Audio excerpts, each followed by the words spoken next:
A very welcome you all to the channel campus। आज हम class 7th के science subject के chapter number 6 endocrine glands को discuss करेंगे, जो believe me one of the very important chapters है। यहाँ से आपसे डायरेक्टली क्वेश्चंस पूछे जाएंगे। कुछ थोड़ी बहुत चीजें ही आपको ध्यान रखनी है, तो ज्यादा इससे फ्राइटन करने की जरूरत नहीं है। तो हमें क्या क्या देखना है, देखो सब कुछ आप लोग ऑलरेडी जानते हो। जो थोड़ा सा पार्ट है जो कि आपको याद करने का है, ध्यान रखने का है, वो मैं आपको बता दूंगी, जो कि रिलेटेड है with that of these glands, कि ये ग्लैंड्स क्या होती हैं, कहाँ इनकी लोकेशन होती है, कौन से हार्मोन सेक्रेट करती हैं और किस तरह से हमारी बॉडी में काम करती है, इनका फंक्शन क्या है। बस इतना ही पार्ट इस पूरी क्लास में इंपॉर्टेंट है, इस पूरे लेक्चर में इंपॉर्टेंट है। सबसे पहले तो हम ये समझेंगे कि एडोलेसेंस क्या होता है, एडोलेसेंस एज क्या होती है। उसके अलावा फिर एंडोक्राइन ग्लैंड्स या फिर एक्सोक्राइन ग्लैंड्स क्या होते हैं। हमारा मेन फोकस रहेगा एंडोक्राइन ग्लैंड्स को डिस्कस करने में। तो एंडोक्राइन ग्लैंड्स कौन कौन सी मेन इंपॉर्टेंट एंडोक्राइन ग्लैंड्स हमारी बॉडी में मौजूद हैं और वो कौन से हॉर्मोन्स को सिक्रेट करती हैं और बॉडी में उनका क्या फंक्शन है, ये हम देखेंगे। उसके अलावा एक अच्छी एडोलेसेंस एज को बनाए रखने के लिए, उसको मेंटेन करने के लिए आपको किस तरह से अपनी हेल्थ पर ध्यान देना चाहिए। So these will be some of the key points that we will discuss in our today's class. तो सबसे पहले तो हम लोग बात कर लेते हैं कि एडोलेसेंस जो है वो क्या है। तो देखो, एडोलेसेंस से आप क्या समझते हो। एडोलेसेंस जो है ना, ये बेसिकली एक स्टेज है। जैसे कि हम जब तक जिंदा रहते हैं तो हम बहुत सारी स्टेजेस जो है उसको क्रॉस करते हैं। जैसे जब हम छोटे होते हैं तो हम चाइल्डहुड स्टेज में होते हैं, बचपन में होते हैं। उसके बाद में फिर हमारी एडोलेसेंस स्टेज आती है, जिसको हम किशोरावस्था कहते हैं। उसके बाद में हम जवान हो जाते हैं, यूथ स्टेज आ जाती है। उसके बाद में मेच्योरिटी आ जाती है, जिसको हम अडल्टहुड कहते हैं। और फिर हमारा बुढ़ापा आ जाता है, जिसको कि ओल्ड एज कहते हैं। तो अगर हम लोग बात करें कि हमारी बॉडी में जो सबसे ज़्यादा चेंजेस हैं वो कौन सी एज में होते हैं, तो आप देखोगे कि 11 साल की उम्र के बाद से लगभग 19 से 20 साल तक की उम्र तक हमारी बॉडी में बहुत सारे चेंजेस आते हैं। तो ये जो चेंजेस आ रहे हैं, इस स्टेज को हम कहते हैं एडोलेसेंस स्टेज। और ये चेंजेस आने का रीज़न क्या होता है, तो इस टाइम पे हमारी बॉडी में कई सारे जो केमिकल सब्सटेंसेस हैं वो काम करने लगते हैं, और जिनको कि हम हार्मोन्स कहते हैं। ये केमिकल सब्सटेंसेस हार्मोन्स ही हैं। तो ये जो हार्मोन्स हैं, इनका सिक्रीशन बहुत ज़्यादा बढ़ जाता है। और ये हार्मोन्स जो हैं ये सिक्रीट होते हैं एंडोक्राइन ग्लैंड से। तो बेसिकली आप समझ लो कि हार्मोन्स आपके कुछ केमिकल सब्सटेंसेस हैं, उनको जनरेट करने वाले जो ग्लैंड्स होते हैं उन्हीं को ही हम एंडोक्राइन ग्लैंड्स कहते हैं। और ये एंडोक्राइन ग्लैंड्स इन हार्मोन्स को डायरेक्टली हमारे ब्लड में, हमारे खून के अंदर सिक्रीट करते हैं। बेस्ड ऑन दिस ही हम बेसिकली ग्लैंड्स को दो पार्ट्स में डिवाइड करते हैं। एक तो होते हैं एक्सोक्राइन ग्लैंड्स और दूसरे होते हैं एंडोक्राइन ग्लैंड्स। हालांकि हम पूरे चैप्टर में एंडोक्राइन ग्लैंड्स को ही डिस्कस करेंगे, तो भी मैं वो आपको थोड़ी देर में बताती हूँ। बट यहाँ पे बस हम इतना देख लेते हैं कि जो आपकी सबसे स्ट्रेंज पीरियड होता है आपकी पूरी लाइफ का, जिसमें सबसे ज़्यादा बॉडी के अंदर चेंजेस आते हैं, जो ना तो बचपना होता है और ना ही उस टाइम पे आप बहुत मैच्योर हुए होते हो एक अडल्ट की तरह। ये जो स्टेज होती है, जो चाइल्डहुड और अडल्टहुड के बीच की होती है, इसी स्टेज को हम क्या कहते हैं, एडोलेसेंस स्टेज कहते हैं। और ये जितने भी चेंजेस आ रहे हैं, स्ट्रेन चेंजेस, उनका मेन रीज़न होता है कि हमारी बॉडी में जो एंडोक्राइन ग्लैंड्स प्रेजेंट हैं वो इस टाइम पे बहुत सारा हार्मोन सीक्रेट करना स्टार्ट कर देती हैं। ओके, तो अभी मैंने आपसे थोड़ी देर पहले कहा था कि दो तरह की ग्लैंड्स होती हैं, एक होती है एक्सोक्राइन ग्लैंड्स और एक होती है एंडोक्राइन ग्लैंड्स। तो आप ध्यान रखोगे कि एक्सोक्राइन ग्लैंड्स वो होती हैं जो कि अपने हार्मोन्स को डायरेक्टली जिस जगह पे वो रहते हैं उसी जगह पे सिक्रेट कर देती है। यानी कि वो जो ग्लैंड्स हैं उनसे सिक्रेट होने वाले हार्मोन पूरी बॉडी में कहीं पे ट्रैवल नहीं करते। पर एंडोक्राइन ग्लैंड्स जो होती है ना, वो अपना हार्मोन जो सिक्रेट करती हैं उसको ब्लड में लेके जाती हैं। और आप भी जानते हो कि ब्लड जो है वो तो पूरी बॉडी में सर्कुलेट होता है। इसका मतलब कि ये जो केमिकल सब्सटेंसेस हैं, हार्मोन्स हैं, हमारी पूरी की पूरी बॉडी को वाया ब्लड अफेक्ट करती हैं। ओके, इतनी बात ध्यान रहेगी। और ये हमें डिस्कस जो आज क्लास में करना है वो एंडोक्राइन ग्लैंड्स और उनसे रिलेटेड हार्मोन्स को ही करना है। तो ये जो भी मैंने समरी दे रखी है, इसको हम पूरा एक बार वापस से देखेंगे जब हम एक बार इस टॉपिक को कंप्लीट कर लेंगे उसके बाद में। अभी के लिए आप इतना ध्यान रख सकते हो कि पीनियल ग्लैंड और पिट्यूटरी ग्लैंड हमारे ब्रेन में होती है।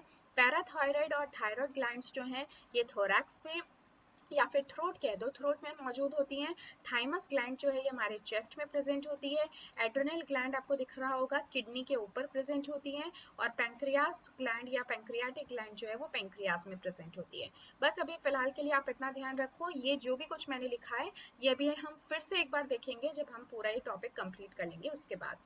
सबसे पहले हम बात करते हैं पिट्यूटरी ग्लैंड की। तो जो पिट्यूटरी ग्लैंड अभी मैंने आपको बताया कहाँ प्रेजेंट है, ब्रेन में प्रेजेंट है।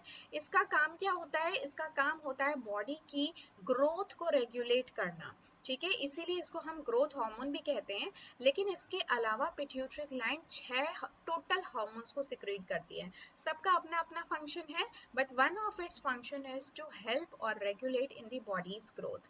अगर पिट्यूटरी ग्लैंड से सिक्रेट होने वाला हार्मोन की कमी हो जाए बॉडी के अंदर तो ऐसे में इंसान बौना रह जाता है, ठीक है। और अगर इसका ओवर सिक्रेशन हो जाए, बहुत ज्यादा एक्सेसिव सिक्रेशन हो जाए, तो ऐसे में जो हाइट है वो आपकी बहुत ज्यादा बढ़ जाती है, मतलब एक एवरेज हाइट से काफी ज्यादा। तो आप लोगों ने देखा होगा कि कुछ, हालांकि बहुत कम केसेस होते हैं ऐसे, बट जो कुछ लोग हैं जो दुनिया में सबसे ज्यादा टॉलेस्ट हैं उनकी हाइट इवन 8-8 फीट तक है। तो उसका रीजन है क्योंकि उनके अंदर पिट्यूटरी ग्लैंड से सिक्रीट होने वाला ग्रोथ हार्मोन बहुत ज्यादा एक्सेसिवली सिक्रीट हुआ है। Then coming on to another gland जो कि है थायराइड ग्लैंड। जो थायराइड ग्लैंड होती है ये हमारे थ्रोट में प्रेजेंट होती है और इसका बेसिकली काम होता है बॉडी के अंदर मेटाबॉलिज्म को रेगुलेट करना, ठीक है। एक चीज जो इम्पोर्टेंट है थायराइड ग्लैंड से रिलेटेड वो है कि हमें हमेशा ऐसा नमक खाना चाहिए जिसमें कि आयोडीन का अच्छा अमाउंट प्रेजेंट हो। ऐसा मैंने क्यों कहा, क्योंकि जो आयोडीन होता है ना वो इम्पॉर्टेंट होता है एक ऐसे हार्मोन को बनाने के लिए जिसका सिक्रेशन आपका थायराइड ग्लैंड करता है। तो थायराइड ग्लैंड जिस हार्मोन को सिक्रेट करता है उसका नाम है थायरॉक्सिन हार्मोन।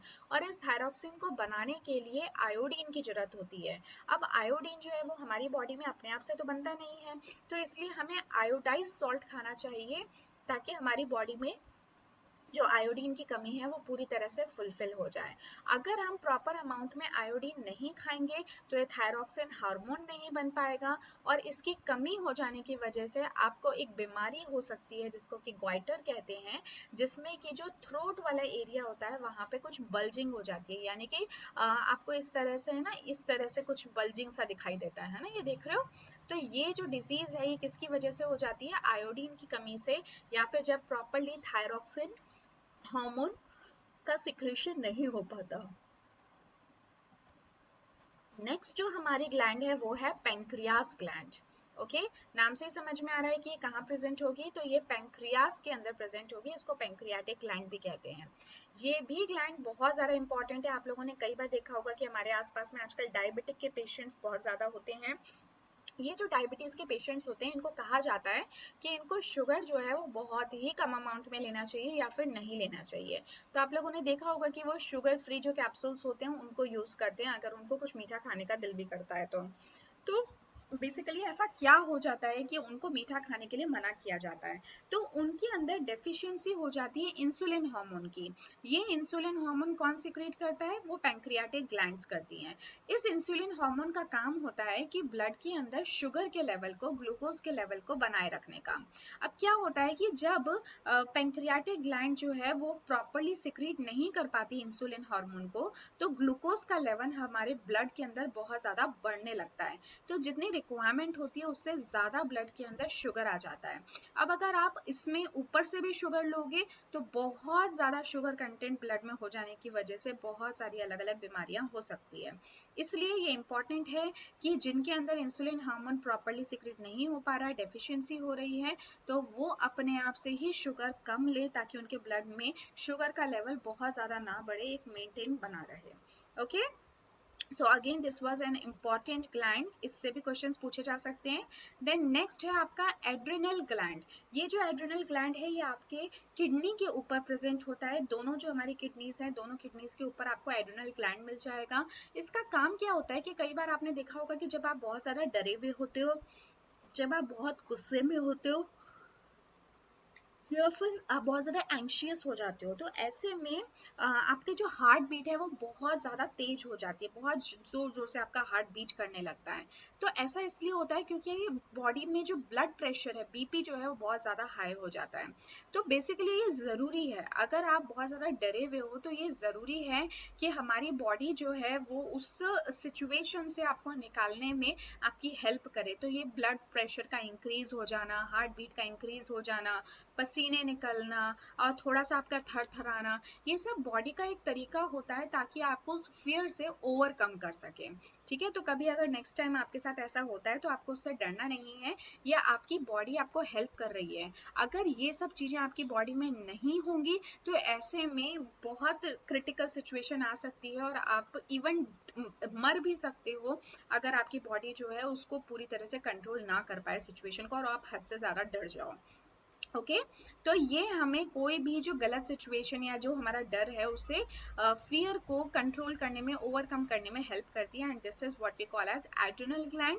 और इससे सिक्रीट होने वाले हार्मोन को हम कहते हैं एड्रेनलिन हार्मोन। नेक्स्ट जो हमारा ग्लैंड है वो है पैराथायरॉयड ग्लैंड। ये भी आपका थ्रोट में ही प्रेजेंट होता है और ये हमारे ब्लड के अंदर कैल्शियम के लेवल को बनाए रखने में हेल्प करता है। नेक्स्ट है आपका थाइमस ग्लैंड। ये जो थाइमस ग्लैंड होता है ये आपका चेस्ट में प्रेजेंट होता है, चेस्ट में एकदम बीचों बीच प्रेजेंट होता है, और इसकी जो साइज है वो बच्चों के अंदर ज्यादा बड़ी होती है। इससे सिक्रीट होने वाला हार्मोन थाइमोसिन कहलाता है, और इस सिक्रीशन की वजह से जो चाहे मेल्स हों चाहे फीमेल्स हों, उनके अंदर जो रिप्रोडक्टिव ऑर्गन्स हैं, जेनाइटल्स हैं, उनकी ग्रोथ होती है, और साथ ही ये जर्म से भी फाइट करने में बॉडी की हेल्प करता है। Okay, then comes the next gland जो कि है पीनियल ग्लैंड। ये पीनियल ग्लैंड जो है ये आपके ब्रेन में प्रेजेंट होता है। तो आप लोगों ने देखा होगा कि जनरली जब आप रात को, जो भी आपका टाइम है सोने का, लेट्स से कि अगर आप 11 बजे सोते हो, तो हर बार रोजाना जब 11 बजते हैं तो आपको ऐसा नींद नींद सा फील होना स्टार्ट हो जाता है। आप नहीं सोते हो तो वो एक अलग बात है, लेकिन आपको 11 बजे के आसपास में ऐसा लगने लगेगा कि हाँ मुझे सो जाना चाहिए, जो भी आपका स्लीपिंग पैटर्न है उसके हिसाब से। इसी तरह से अगर आप 6 बजे उठते हो तो रोजाना आपको फिर ऐसा लगने लगेगा कि 6 बजे एक बार आपकी पक्का नींद खुल जाएगी। तो ये जो हमारा एक पैटर्न होता है कि क्यों हम एक टाइम पे सो जाते हैं और लगभग एक ही टाइम पे हम जग जाते हैं, तो ये जो स्लीपिंग पैटर्न है ना, इसको कंट्रोल करता है पीनियल ग्लैंड।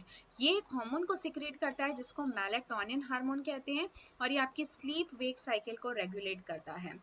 और साथ ही हमारे रिप्रोडक्टिव ऑर्गन्स जो हैं, रिप्रोडक्टिव हार्मोन्स जो हैं, उनको भी रेगुलेट करने का काम करता है। सो आई होप आपको ये सारे ग्लैंड्स जो हैं वो अच्छे से समझ में आ गए होंगे। अब मैं आपको ये एक पिक्चर जो हमने ऊपर देखी थी एक बार उससे वापस से रिवाइज कर लेते हैं। देखो, सबसे पहले हमने पीनियल ग्लैंड की बात की। पीनियल ग्लैंड की पोजिशन क्या है? ये ब्रेन में प्रेजेंट है, ये मेलेटोनिन हार्मोन को सिक्रेट करता है और ये हमारी स्लीप साइकिल को रेगुलेट करता है। पिट्यूटरी ग्लैंड जो है ये भी ब्रेन में मौजूद होता है और ये लगभग 6 तरह के हार्मोन्स को सिक्रीट करता है, जिनके सबके अपने अपने फंक्शन होते हैं। जिनमें से एक जो इम्पोर्टेंट हार्मोन है जिसको कि हम ग्रोथ हार्मोन कहते हैं, वो हमारी बॉडी की लेंथ को, हमारी हाइट को मेंटेन करता है। तो अगर इनकी कमी बॉडी में हो जाए तो ऐसे में पर्सन जो है वो बौना रह जाता है, उसको हम ड्वार्फिज्म कहते हैं। और अगर बहुत ज़्यादा एक्सेसिव ग्रोथ हो जाए तो ऐसे में बहुत ज़्यादा हाइट बढ़ जाती है, और इस डिजीज़ को, डिजीज़ तो नहीं कहेंगे लेकिन इस एक्सेसिव हार्मोन की वजह से जो होता है उसमें बहुत ज़्यादा हाइट बढ़ जाती है और इसको जायगेंटिज्म कहते हैं। उसके अलावा पैराथायरॉयड ग्लैंड जो है ये आपकी थ्रोट में प्रेजेंट होती है। ये 4 छोटी छोटी ग्लैंड्स होती हैं जो कि थ्रोट के यहाँ पे प्रेजेंट होती हैं। इनका काम होता है आपके ब्लड के अंदर कैल्शियम के लेवल को मेंटेन करना। थायराइड ग्लैंड जो है ये भी थ्रोट में प्रेजेंट होती है और ये थायरॉक्सिन हार्मोन को सिक्रेट करती है, और इसका काम होता है कि बॉडी के अंदर जो मेटाबॉलिज्म है उसको कैरी आउट करना। अगर इसकी कमी हो जाए, थायरॉक्सिन हार्मोन प्रॉपर्ली सिक्रेट ना हो पाए ब्लड के अंदर, तो ऐसे में हमें एक डिजीज हो सकती है जिसको कि हम ग्वाइटर कहते हैं, जिसमें कि जो थ्रोट है वो बल्ज हो जाता है, यानी कि फूल जाता है। नेक्स्ट जो है वो है एड्रिनल ग्लैंड। ये किडनी के ऊपर प्रेजेंट होता है।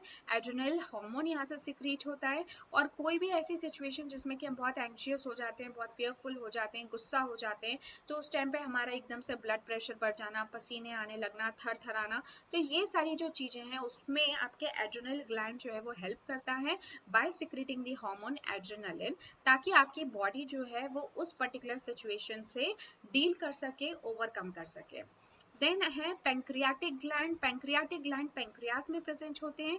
ये इंसुलिन हार्मोन को सिक्रेट करते हैं जो कि ब्लड के अंदर ग्लूकोज के लेवल को मेंटेन रखता है।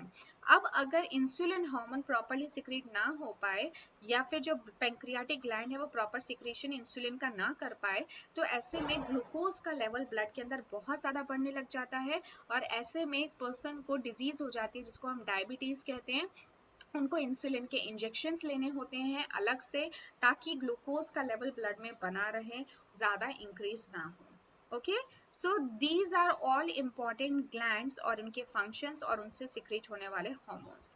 अब हम बात कर लेते हैं हेल्थ एंड एडोलेसेंस की। तो जैसे कि अभी मैंने आपसे कहा कि एडोलेसेंस में ये सभी जो ग्लैंड्स हैं बहुत एक्टिव फॉर्म में रहती हैं, बहुत ज्यादा हार्मोन्स का सिक्रेशन होता है, तो उस टाइम में बॉडी में बहुत सारे चेंजेस आते हैं। तो इस टाइम पे ये ज़रूरी है कि हम एक अच्छा खाना खाएं, एक प्रॉपर हाइजीन जो है उसको मेंटेन करें, अपनी गुड हेल्थ को मेंटेन करें, ताकि ये सारे हार्मोन्स जो हैं ये प्रॉपरली अपना काम कर सकें। तो सबसे पहले अगर हम बात करें न्यूट्रिशन की, तो अगेन वही बात, क्योंकि ग्रोथ एंड डेवलपमेंट इस टाइम पे बहुत ज़्यादा हो रही है, बहुत रैपिडली हो रही है, तो इस टाइम पे एक अच्छा खाना खाना, एक बैलेंस डाइट को खाना बहुत इंपॉर्टेंट होता है, जिसमें प्रॉपर प्रपोर्शन में proteins, carbohydrate, fats, vitamin, minerals, roughage और वाटर प्रेजेंट हो।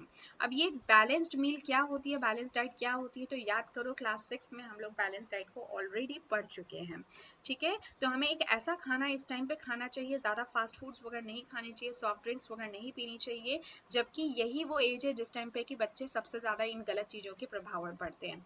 बट इस this time you should take proper nutrition, बहुत अच्छा न्यूट्रिशन लेना चाहिए ताकि प्रॉपर ग्रोथ हो सके। Then comes the personal hygiene. तो पर्सनल हाइजीन मतलब अपने आप को साफ सुथरा रखना। So this is also important, क्योंकि इस टाइम पे जो स्वेट ग्लैंड्स है, जो हमारी पसीने को निकालने वाली ग्लैंड्स हैं, वो भी बहुत ज़्यादा एक्टिव होती है, तो बॉडी से स्मेल आना बहुत ही कॉमन चीज़ है इस टाइम। तो हमें ये ध्यान रखना चाहिए कि कम से कम हम रोज़ाना एक टाइम ज़रूर नहाएं, ताकि बॉडी में किसी भी तरह का बैक्टीरियल इन्फेक्शन ना हो, किसी तरह की एलर्जीज और इन्फेक्शन आपकी बॉडी में ना फैले। उसके अलावा हमें फिजिकल एक्सरसाइज पर ध्यान देना चाहिए, खूब वॉक करना चाहिए, एक्सरसाइज करना चाहिए, बाहर आउटडोर गेम्स खेलना चाहिए, जिमिंग करनी चाहिए, योगा करनी चाहिए, कोई भी ऐसी चीज जिससे कि आपकी बॉडी फिट रहे, हेल्दी रहे और अगेन आपके हार्मोन्स प्रॉपरली अपना काम कर सके। उसके अलावा कई बार देखा गया है कि बच्चे जो है ना इस उम्र में, और वो भी आजकल इन दिनों देखा जा रहा है कि बच्चों के अंदर ड्रग्स की बहुत ही गलत आदत पड़ गई है, स्पेशली इस एज की जो कि एडोलेसेंस को बिलोंग करते हैं। तो जो ड्रग्स होती है उनको बिल्कुल भी आपका सेवन नहीं करना चाहिए, बिल्कुल आपको उनको नहीं लेना चाहिए, क्योंकि वो एडिक्टिव नेचर की होती हैं। अगर आज आप उनको लेना स्टार्ट करोगे तो कुछ टाइम बाद में आपको उनकी आदत लग जाएगी। और सबसे बड़ी बात कि ड्रग्स कोई अच्छी चीज़ नहीं होती है, ये आपकी बॉडी को दिनों दिन खराब करती रहती है, आपकी हेल्थ को खराब करती है और इवेंचुअली बहुत कम उम्र में आपकी डेथ हो सकती है। तो इन ड्रग्स से हमेशा दूर रहना चाहिए। आपको लगता है कि ये कुछ टाइम के लिए रिलीफ दे सकती हैं, but this is not the only thing that can give you the relief. अगर आप दूसरी फिजिकल एक्टिविटीज करते हैं, लोगों से मिलते हैं, खुश रहते हैं, तो भी आपको रिलीफ मिल सकता है, उसके लिए ड्रग्स पर रिलाई करने की जरूरत नहीं होती। उसके अलावा एड्स जैसी आपने एक बीमारी सुनी होगी, तो एड्स बेसिकली क्या होता है कि जब भी कोई एक इन्फेक्टेड पर्सन किसी हेल्दी पर्सन के कांटेक्ट में आता है, उसका ब्लड उनके कांटेक्ट में आता है, तो ऐसे में एड्स फैल सकता है ड्यू टू दी वायरस, जो कि बहुत ही डेंजरस वायरस है जिसको हम कहते हैं HIV। तो ये HIV वायरस जो है ये एक हेल्दी पर्सन से, सॉरी, इन्फेक्टेड पर्सन से हेल्दी पर्सन में जाता है और एड्स कॉज करता है। तो जब आप ड्रग्स लेते हैं, ड्रग्स का इंजेक्शन लेते हैं, तो बहुत पॉसिबिलिटी है कि वो जो सिरिंजेस यूज हो रही हैं वो इन्फेक्टेड पर्सन से आपकी बॉडी में डाल दी जाएं, और ऐसे में एड्स बहुत ही खतरनाक बीमारी है, क्योंकि इसके अंदर वायरस का पूरा कंट्रोल आपकी बॉडी के इम्यून सिस्टम पे आ जाता है और आपकी बॉडी जो है वो पूरी तरह से किसी भी डिजीज से फाइट करने में एकदम असमर्थ हो जाती है। इसलिए छोटी छोटी बीमारियां भी अगर कोई हो जाए तो ऐसे में भी आपकी बॉडी उसके साथ में डील नहीं कर पाती। तो आपको खास तौर पे ध्यान रखना है कि आप ये जो ड्रग्स हैं इस तरह की चीजों का बिल्कुल भी सेवन ना करें। Okay, so this was all about this chapter. तो हमने इस चैप्टर में एडोलेसेंस को समझा, एडोलेसेंस में होने वाले चेंजेस को समझा और किस तरह की चीजों को, गुड हेल्थ को हमें मेंटेन करना चाहिए, उन एस्पेक्ट्स को हमने डिस्कस किया। उसके अलावा एंडोक्राइन ग्लैंड्स क्या होती हैं, एक्सोक्राइन ग्लैंड्स क्या होती हैं, स्पेशली अगर एंडोक्राइन ग्लैंड्स की अगर हम बात करें जो कि अपने हार्मोन्स को सिक्रीट करती हैं, केमिकल सब्सटेंसेस को सिक्रीट करती हैं और ब्लड के अंदर डाल देती हैं, फिर बाद में ये ब्लड के थ्रू पूरी बॉडी में इसका ये सर्कुलेट होती हैं और पूरी बॉडी में इसका इफेक्ट देखने को मिलता है। ये होती हैं आपकी एंडोक्राइन ग्लैंड्स, जहाँ पे कि हमने कुछ तरह के एंडोक्राइन ग्लैंड्स को डिस्कस किया, उनकी लोकेशन को डिस्कस किया कि वो बॉडी में कहाँ मौजूद हैं, क्या फंक्शंस वो फॉलो करती हैं और कौन से हार्मोन्स को वो सिक्रीट करती हैं। सो आई होप कि आपको ये टॉपिक बहुत अच्छे से और बहुत सिंपली मैंने समझाया है और आपको समझ में आ गया होगा और हो सकता है साथ ही साथ याद भी हो गया होगा। अगर इसमें मैं आपसे कहूँ इस चैप्टर में मोस्ट इंपॉर्टेंट पार्ट क्या था, तो वो है आपके different types of endocrine glands, उनसे उनके फंक्शंस, उनकी लोकेशंस और उनसे सिक्रीट होने वाले hormone. So this is the most important thing जो कि आपको ध्यान रखनी है और याद रखनी है, जिसके लिए जो एक पिक्चर मैंने आपको दिखाई दी जो ह्यूमन की थी और जो डिफरेंट डिफरेंट लोकेशंस पे हमने ग्लैंड्स देखी थी, अगर आप बस उस पिक्चर को ध्यान रख लेते हो तो आपका काम जो है हो जाएगा। फिर भी ये चेक करने के लिए कि हमें कितना अच्छे से ये टॉपिक समझ में आया है, let us see some of the questions. So name of endocrine gland secretes insulin, ऐसी कौन सी एंडोक्राइन ग्लैंड है जो कि इंसुलिन सिक्रीट करती है और आपकी ब्लड के अंदर ग्लूकोज के लेवल को मेंटेन रखती है? तो याद करो वो हमने पढ़ा था pancreatic gland. Which element deficiency in our diet causes goitre, कौन सा ऐसा एलिमेंट है जिसकी डाइट में कमी हो जाने से हमें गॉइटर हो सकता है? तो याद करो हमने आयोडाइज सॉल्ट की बात की थी कि हमें आयोडाइज सॉल्ट का सेवन करना चाहिए ताकि आयोडीन का कंटेंट हमारी बॉडी में कभी कम ना हो। This iodine is important for the formation of thyroxine hormone, क्योंकि थायरॉक्सिन हार्मोन अगर प्रॉपर नहीं बनेगा तो गॉइटर की कमी गॉइटर आपको डिजीज हो सकती है।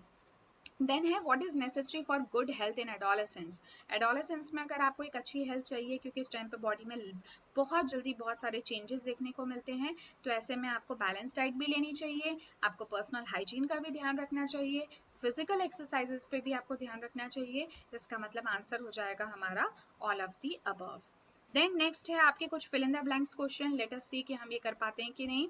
सो endocrine gland secretes hormone in, endocrine glands अपने हार्मोन्स कहाँ सिक्रीट करती है? याद करो मैंने आपको बताया था ब्लड के अंदर, और जो एक्सोक्राइन ग्लैंड्स होती हैं वो जिस भी जगह पे प्रेजेंट होती हैं उसी लोकेशन में सिक्रीट करती हैं। जैसे कि अगर मैं आपको एक्सोक्राइन ग्लैंड का एक एग्जांपल दूं तो सैलिवरी ग्लैंड, जो आपका मुंह है उसके अंदर सैलिवरी ग्लैंड्स होती हैं, सलाइवा को वो सिक्रीट करती हैं, सलाइवा के अंदर प्रेजेंट होती हैं। तो ये आपके जो भी आप खाना खाते हो उसको थोड़ा सा मतलब सॉफ्ट करने में उसको हेल्प करती हैं, राइट? ये हमने पढ़ा भी था जब हमने डाइजेस्टिव सिस्टम के बारे में डिस्कस किया था। तो वो जो सैलिवरी ग्लैंड है, क्योंकि उसने जो भी कुछ सिक्रीट किया उसका फंक्शन उसी जगह पर था, मुंह के अंदर ही था, so that is why that would be an exocrine gland. लेकिन एंडोक्राइन ग्लैंड्स में हार्मोन का सिक्रीशन ब्लड के अंदर होता है। Secondly, dash disease is caused by deficiency of insulin hormone in the blood, कौन सी डिजीज जो है वो इंसुलिन की कमी से होती है? तो याद करो डायबिटीज, जो कि आजकल बहुत ही ज्यादा कॉमन एक बीमारी है। So this is caused by due to the deficiency of insulin hormone. Dash hormone prepares our body to face crisis, कौन सा हार्मोन होता है जो कि हमारी बॉडी को कोई भी, जब हम डर जाते हैं या हम जब किसी चीज से भयभीत हो जाते हैं तो उसमें हमारी मदद करता है उसको ओवरकम करने में। तो याद करो हमने कौन से हार्मोन की बात की थी? सो दैट वाज योर, कौन सा था? एक बार देख लेते हैं, मैं तो खुद ही उस चीज को भूल गई। सो जो हार्मोन था वो था आपका, लेट्स सी, डायरेक्टली हम उस पेज पे ही जाते हैं, है ना? कई बार आपको इनमें कंफ्यूजन हो सकती है, जो कि आपको फियर से, okay fine, so that was adrenal. मुझे थायरॉक्सिन याद आ रहा था, but no, thyroxine is different thing, वो मेटाबॉलिज्म को डील करता है। So it is your adrenaline, ठीक है ना? तो यहाँ पे हमारा आंसर क्या हो जाएगा? एड्रेनलिन हार्मोन, जो कि एड्रेनल ग्लैंड से सिक्रीट होता है, एड्रेनलिन। और ये प्रेजेंट कहाँ होता है, तो ये किडनीज के टॉप पे प्रेजेंट होता है। Then the size of dash gland is large in children. Children के अंदर कौन सा जो ग्लैंड होता है उसकी साइज बहुत ज्यादा बड़ी होती है, तो याद करो जो थाइमस हमने पढ़ा था, थाइमस ग्लैंड जो है वो काफी लार्ज होता है चिल्ड्रन के अंदर। और इस टाइम पे ही इनके जो बॉडी के अंदर जो जेनाइटल ऑर्गन्स हैं वो भी डेवलप होने स्टार्ट हो जाते हैं। Okay, so this was all about this topic. तो थोड़ा बहुत एक दो बार अगर इन टॉपिक्स को हम रिवाइज करेंगे तो ये सारे टॉपिक्स हमें बहुत अच्छे से क्लियर हो जाएंगे। And the most important one is your endocrine gland और उनके फंक्शन, जैसे कि मैंने बताया। इसके अलावा कुछ शॉर्ट आंसर टाइप और लॉन्ग आंसर टाइप क्वेश्चन है, प्लस कुछ एक्टिविटी बेस्ड क्वेश्चन हैं। तो इन क्वेश्चंस को भी आप एक बार देख लीजिएगा, लेकिन जितना भी कुछ कंटेंट है वो हम ऑलरेडी कवर कर चुके हैं, तो ऐसा कोई भी क्वेश्चन यहाँ पे नहीं है जिसका कि आंसर हमारे पास नहीं होगा आफ्टर स्टडिंग दिस चैप्टर, अगर आपने पूरा मेरे साथ में डिस्कस किया है तो। सो this is all for today in this class. बहुत जल्द मिलूंगी आपके साथ एक नेक्स्ट क्लास में, जहाँ पे कि हम कुछ और चीजें पढ़ेंगे बायोलॉजी से रिलेटेड नेक्स्ट चैप्टर में। So with this, I would like to end this session. Thank you so much and take care of yourself. Goodbye.